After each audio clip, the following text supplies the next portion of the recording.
Hello, today I'm going to show you how to fix an issue you might encounter with your cordless cellular shade. Your cordless mechanisms might stop responding how they ought to, causing your shade to not fully lift all the way or halfway like this.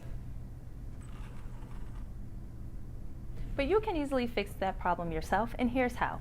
First, you're going to want to pull your shade down as far as it will go past the bottom of your window frame. Pull out at a 45-degree angle and gently tug downwards 2 to 3 times. Then raise your shade all the way. So again, pull your shade down all the way. Pull out at a 45-degree angle and gently tug downwards 2 to 3 times. Raise your shade,